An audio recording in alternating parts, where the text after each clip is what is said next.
नमस्कार दोस्तों, स्वागत है एक बार फिर से आपका सक्सेस क्लासेस में।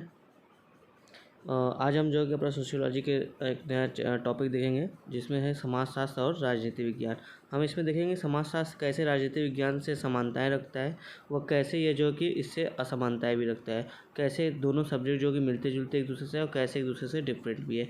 इन्हीं सब की तुलना करने के लिए जो कि शॉर्ट क्वेश्चन में आता है आपका यूपीएससी ऐसे यूपीएससी एग्जाम में देखोगे तो 10 नंबर 10 मार्क्स का ऐसा क्वेश्चन आता है। तो चलो फटाफट से इसी सीरीज़ को आगे बढ़ाते हुए शुरू करते हैं समाजशास्त्र और राजनीति विज्ञान। जो भी दोस्त चैनल पर अभी नए जुड़े चैनल को फटाफट से सब्सक्राइब करके चैनल से जुड़िए। तो लेट्स गेट स्टार्ट है दोस्तों। पहले हम समझेंगे राजनीति शास्त्र क्या होता है, राजनीति विज्ञान क्या है। ठीक है, राजनीति शास्त्र मूलतः राज्य प्रणालियों, राजनीतिक संस्थाओं एवं राजनीतिक प्रक्रियाओं का वर्णन करता है। मार्क्सवादियों ने राजनीति और समाज की एक साथ व्याख्या करके उनकी निकटता को उजागर किया है। ठीक है, ये अब यहाँ से ये पता चला कि समाजशास्त्र कैसे राजनीति विज्ञान से एक दूसरे से मिलता जुलता है। तो ये कह रहा है जो मार्क्सवादी जैसे कार्ल मार्क्स है, उन्होंने जो कि समाज की व्याख्या जो कि राजनीति के आधार पर की थी। उन्होंने जैसे बताया था कि पूंजीवाद राजनीति वाली समाज होगी या फिर साम्यवादी राजनीति वाली समाज, इसी विषय पर उन्होंने अपना सिद्धांत दिया था। ठीक है, आगे चलते हैं। वही मिचेल्स, मैक्स वेबर एवं पार्सन्स के राजनीतिक संस्थाओं एवं संगठनों की चर्चा समाजशास्त्री परिप्रेक्ष्य में की है।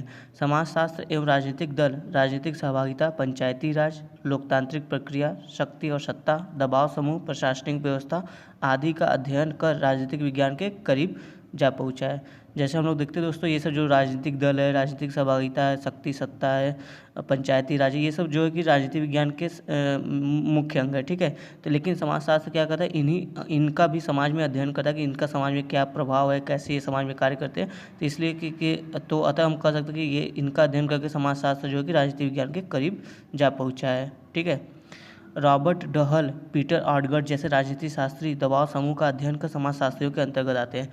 अब जैसे वो तो देख लिया कि हमने कैसे समाजशास्त्र राजनीति विज्ञान की तरफ है। अब ये जो रॉबर्ट डहल और पीटर आर्डगर्ड है ना, ये दोनों ये राजनीति शास्त्री है। इन्होंने जो कि समाज में दबाव समूह का अध्ययन किया और ये जो अध्ययन था इन दोनों को जो कि समाजशास्त्रियों के अंतर्गत भी इनको जो कि इनकी विवेचना करता है कि ये एक तरह से समाजशास्त्री भी है राजनीति शास्त्री के साथ साथ। ठीक है, परंतु इन विषयों में अंतर भी है। ठीक है, अब तो हम देख लें कि दोनों विषयों में कैसे समानता है।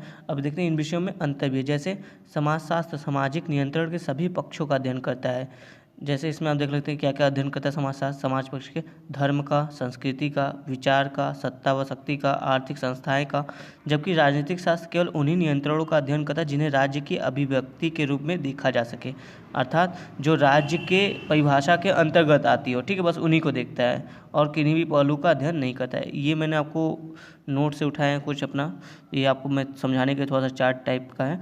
देखिए, राजनीति विज्ञान के ये सभी अंग, राजनीतिक दल, शक्ति व सत्ता का अध्ययन, दबाव समूह का अध्ययन, प्रशासनिक व्यवस्था, ये सभी जो कि राजनीतिक विज्ञान के अंग हैं जिनको हम समाजशास्त्र के अंतर्गत भी अध्ययन करते हैं। ठीक है दोस्तों, अब देखते हैं कि इसमें क्या क्या है। शक्ति और सत्ता में हम लोग देखिए क्या अध्ययन करते हैं समाजशास्त्र में। सत्ता के विभिन्न स्वरूपों का अध्ययन किया जाता है, जिसके लिए देखो मैक्स वेबर जो कि अहम माने जाते हैं। मैक्स वेबर ने शक्ति और सत्ता के आधार पर ही समाज में वर्ग विभाजन का व्याख्या किया है। ठीक है, दूसरा है राजनीतिक दलों का अध्ययन कि समाज कैसा आपका एक राजनीतिक दल वाला है कि बहुराजनीतिक दल वाला। जैसे अपना भारत जो देश है ये बहुराजनीतिक दल है, यहाँ पे बहुत सारे राजनीतिक दल मिल जाएंगे। जबकि चाइना जैसा देश है वहाँ पे एक ही दल है, जो एक ही राष्ट्रपति वहाँ पे चले आ रहे हैं। और अमेरिका में देखें तो मुख्य रूप से 2 दल है। ठीक है, ब्रिटेन में भी मुख्य रूप से दो तीन दल ही हैं। तो इसी तरह ये राजनीतिक दल का अध्ययन करता है। दबाव समूह का अध्ययन, दबाव समूह मतलब जैसे कुछ अपने भारत के क्षेत्र में देखेंगे तो दबाव समूह का काफ़ी प्रभाव है। जैसे कुछ धार्मिक गुरु हैं, उनके प्रभाव में आके राजनीति भी होती है। इसलिए देखते हैं कि जब भी चुनाव आते हैं तो धर्म की राजनीति होने लगती है। तो क्योंकि उनके पास वोटों की संख्या है। ऐसे कुछ विशेष जाति हैं, उनका वो भी अपने राजनीतिक परिप्रेक्ष्य में दबाव बनाते हैं। इसी तरह कुछ श्रमिक संगठन है, औद्योगिक संगठन है, ये सभी क्या है, एक दबाव समूह का काम करते हैं जो समाजशास्त्र के ऊपर राजनीति के ऊपर दबाव बनाते हैं। तो और अगला क्या है, प्रशासनिक व्यवस्था।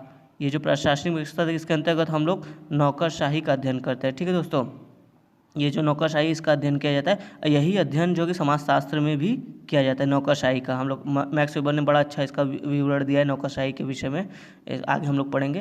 तो ये हमारे नोट से थोड़ा सा समझ, इससे आपको थोड़ा समझ में आसानी होगी। चलिए देखते हैं आगे क्या है। राजनीति शास्त्र मानव को एक राजनीतिक प्राणी मानकर अध्ययन करता है, जबकि समाजशास्त्र मानव को एक सामाजिक प्राणी मानकर अध्ययन करता है। ठीक है। गिलक्राइस्ट का कहना है कि वास्तव में समाजशास्त्र और राजनीति शास्त्र दोनों एक दूसरे पर निर्भर हैं।